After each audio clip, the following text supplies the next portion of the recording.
We didn't have a league team. We didn't really have anything set up. I had never coached before. I was just going by sort of my experiences as a player. Some of them were in trouble. They were sort of the lads that were ignored. So I decided to take them on. I still do. I don't take on kids that are sort of doing well. I take on the lads that are struggling a bit, or there's something different about them, so I can help them. So we worked on it for I think about 4 or 5 months in the park. So we every Sunday I used to play on Sundays. So after my game we'd work on the absolute basics, so bare bones of football, and we worked from there. And then we finally entered into a league.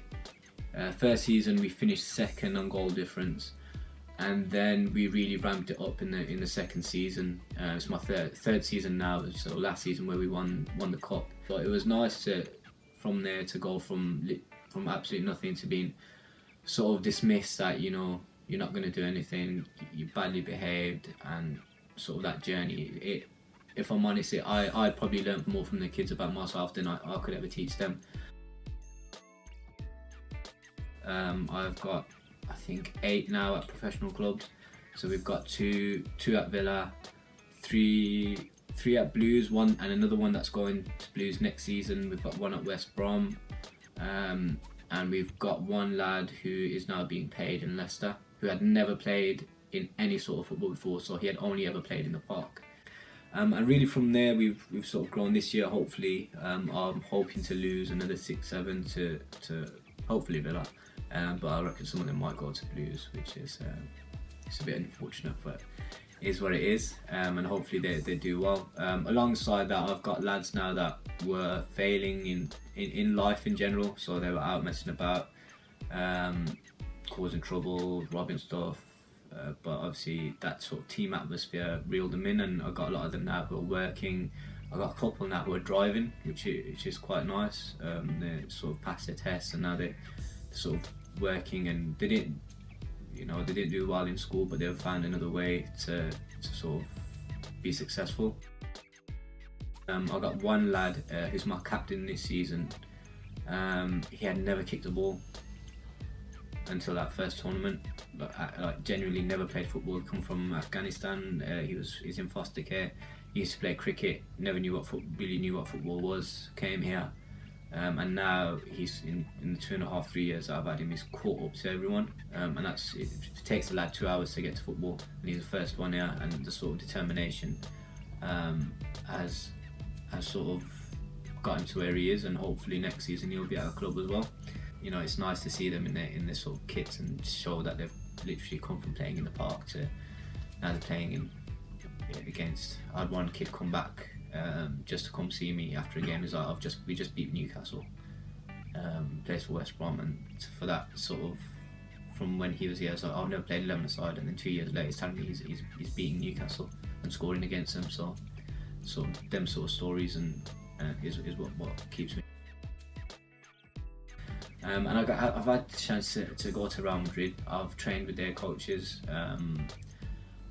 And things like that. I played in Spain with the lads. We played a team in Spain. So them sort of experiences have had a huge effect on me in terms of my own sort of knowledge of the world, of how people work, and thankfully I've been quite successful outside of football as well because of it. Because from messing about, from not taking life seriously to putting my head down, so, I've got to be a good example. If I can make it and do something with myself, the kids will then respect me. And I think, he's come from the same place we have, he's grown up in the same places that we have, and he's not much older than us, and if he can do something with himself, then so can we. So I always keep that in the back of my mind, and I've always it's sort of made me work harder, and it's really just opened my mind. I'm more empathetic to sort of people's situations, because the kids that I've taken on, I've had kids that have come with duct tape football boots and all sorts, and it's sort of that them experiencing, seeing that sort of day to day, and sort of the determination that they have to do well, and if they can do it, I can do it, and they're inspiring me as much as I can inspire them. And another thing that I've always been proud of, I think I've had about, in one team at one time, I've had about 11 different nationalities. in one team. I think I can't remember who it was, but they're joking that we're like the United Nations. But I had no segregation in my team, and with everything that's going on outside, everyone's separated, and there's all this stuff in the news, and then there's these issues of racism and religious issues, and these lads who have zero life experience really, have only ever really seen negative things around them. If they can literally put that to the side and play as a team, and they're like brothers, and it's like one big family in the change room, the atmosphere. If I'm honest, an easy question to answer. We're in small league. I've got about 6-7 lads, I think 8 that go to Joseph Chamberlain College, and they were all friends with the lad that was stabbed, and he was killed. It was actually the night before a game that happened, and then I had to deal with sort of kids crying on the touchline and in the changing room, and they come to football, but they could have been there as well. They could have been involved, but they're busy with football. So in the same sort of friendship circle, you got some lads that are playing football and some lads that aren't, and one of them's dead. And that, it's as simple as that. There's nowhere for these kids to go. I think last week I had about 40 kids at a training session, first team training session, players from previous seasons and this season. But there's hundreds of kids out there. When we go out, there's 8-9 kids on the corner. God knows what they're doing. But it speaks for itself. You've got one lad that were in the hospital with their friend who's been killed. The only reason they weren't involved because they had football. And if anyone was to question whether it works, that is a perfect example. So if these kids weren't in playing football, I've had lads where I've lost. I've got one lad, worked absolute nightmare, great player. I've done best I can for him, and he's been in a lot of trouble. He's on tag, he's been arrested, he's been in all sorts of trouble. But because we didn't have space for him in the under 18, so he started looking for other stuff. As much as I tried to get him back, sort of with people leaving, he sort of went the other way. Now the under 18s is back and he's heard about it.